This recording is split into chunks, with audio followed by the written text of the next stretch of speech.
I'm an engineer, an entrepreneur. I am a firm believer in the importance of spaceflight exploration and development. I believe it's going to be critical to the future. And I also believe that we're all here today because of giants who came before us, people who pioneered different fields and enabled all of the cool things that we're doing today. So in my talk today, I'd like to share with you 3 ideas or themes that kind of guide the work that I do, and then an observation at the end that is sort of the focus of my work today. The first of those themes is the importance of respecting the past. Every idea, every company, every new thing that we're doing today and that we're talking about at this conference and others is only possible because of pioneers who came before us, 50, 60, 70 years of development that enabled what we're doing today. The second key thing is nothing is sacred. In this industry, we like to talk a lot about heritage and the importance of it, but I believe that as realities and requirements change, every process, every system must be considered and must be evaluated for improvement. And the third thing is fundamentals change, whereas in order to do all of the great things we're trying to do, oftentimes we have to change the fundamentals, whether that's how we compete in an industry, whether that's how we formulate mathematical problems or models. Fundamentals change, and oftentimes we need them to, and oftentimes it's in our wheelhouse to make those changes.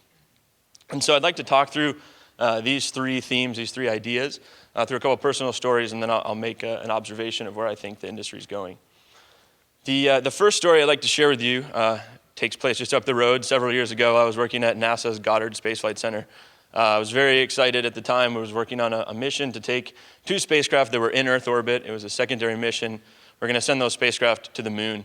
And as the first space mission that I'd ever gotten to work on, I was very enthusiastic, and I was working at NASA, which was my childhood dream. One day, though, I was headed to a meeting, picked up my notebook, spiral-bound notebook with big NASA logo on it, and my coffee mug with a matching NASA logo on it, and hustled down the hallway to make it to a meeting. My excitement, in my excitement, I didn't realize the coffee was going all over the place, splashing on me and on the carpet. So I get to the meeting, and I was a little frazzled, but made it through. And at the end of that meeting, I told my mentor, who'd been at NASA for 2 or 3 decades, was a very experienced guy. I said, Dave, I spilled coffee all over myself. I feel like kind of an idiot. How can I get to the moon if I can't even walk down the hall with a cup of coffee? And he had a big smile on his face. He pulled open his drawer of his desk, pulled out a spoon and plumped it in the coffee mug, and explained to me that just like in rockets, in coffee, slosh baffles are very important, and that I should always keep a spoon in my coffee to prevent that sloshing from happening. So that was my respect to the past. Obviously, it probably took a couple decades of working in NASA to figure out that a spoon in your coffee will keep coffee from spilling. But then, as the summer went on, even my sacred coffee mug with my NASA logo, and for the record, it was a worm, because at the time I thought it was cool to take sides between the NASA worm logo and the NASA meatball logo. So I had my NASA worm logo. About a couple months later, I realized that maybe that wasn't the best idea, and so I changed the fundamentals of the problem. Now I use a travel mug with a top on it, so I don't have to worry about the spoon anymore. Another personal example that I'd like to share to kind of convey these 3 themes, I think is well communicated by this picture. This is my PhD advisor, my mentor, and good friend of mine, Dr. George Bourne. The picture showcases George's upbringing on a small farm in Texas. George was not so fond of working on a cotton farm in Texas. He respected what his family did to put food on the table, but he was very driven and motivated to not have that as his future. So that motivation changed his fundamentals. He ended up working at the Manned Space Flight Center, supporting the NASA Apollo program, doing trajectory analysis. Went on to support missions to Mars at NASA, developed fundamental science capabilities, and he wrote literally the textbook on orbit determination that we use till today. George, in his time at NASA, took on the second part of this picture, which it says at the bottom, "I'm going down to the South 40, call me when you get a 10-centimeter orbit." And what that's referring to is the objective that he devoted a lot of his life to with a team of people around the country to perform satellite altimetry, or the idea there is taking measurements of the sea surface from spacecraft, and that is primarily driven, the accuracy with which you can sense the surface of the sea from space is tied to the radial accuracy of the orbit that you can maintain.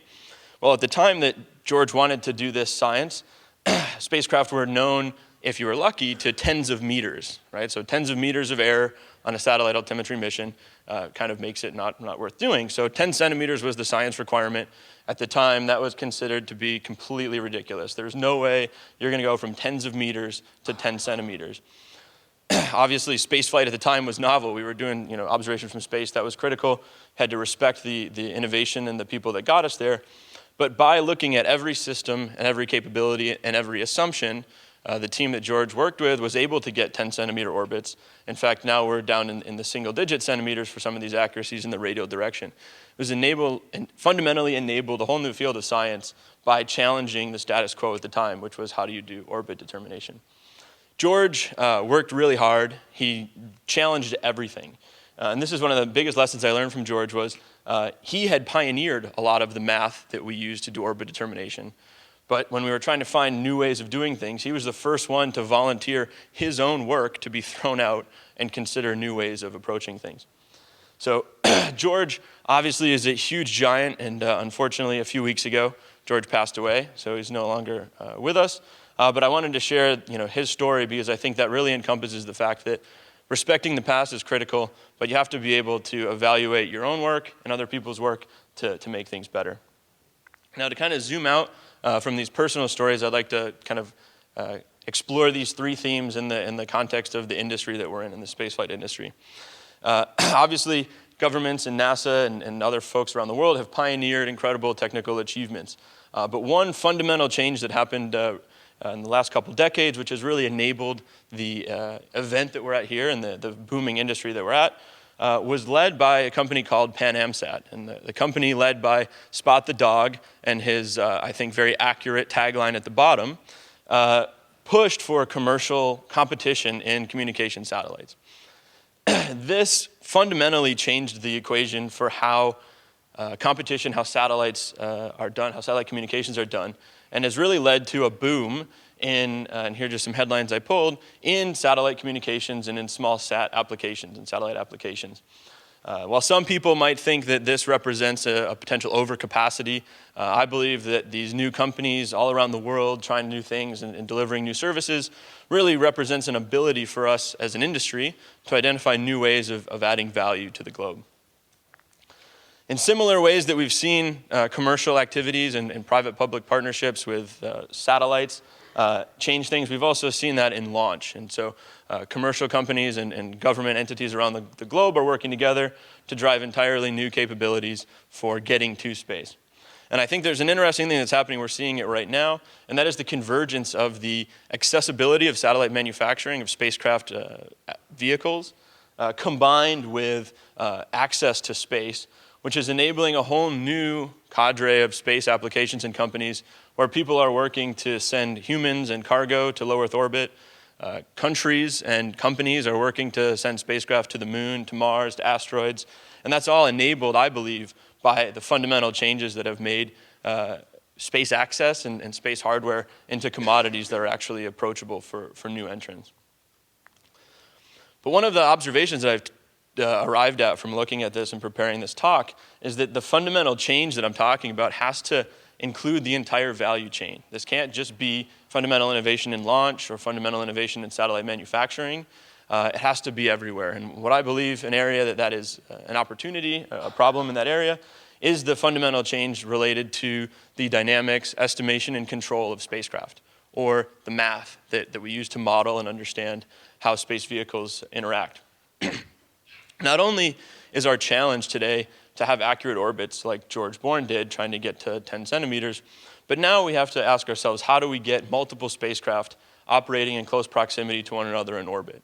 How do we manage constellations of dozens, hundreds, or even thousands of spacecraft in orbit continuously? And how do we do that in an environment where we have tens and maybe hundreds of thousands of pieces of debris and other spacecraft and objects we have to consider? And then even more challenging, how do we go to the moon, to Mars, to asteroids, and do that repeatably and efficiently?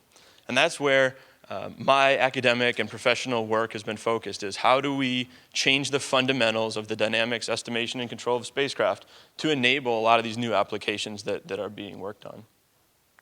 And I believe that if we can drive that fundamental innovation in areas of dynamic estimation and control, which is what I'm working on, in areas that other people are working on, continue it in launch, manufacturing, and operations, I believe we'll find that we're able to provide access to space to countries and companies around the globe, to new entrepreneurs and new scientists who can find new things to do and new ways to deliver value from space, and hopefully also find a way that we can deliver value in space, so we can start getting to a point where people are living and working in space and are doing so commercially and sustainably.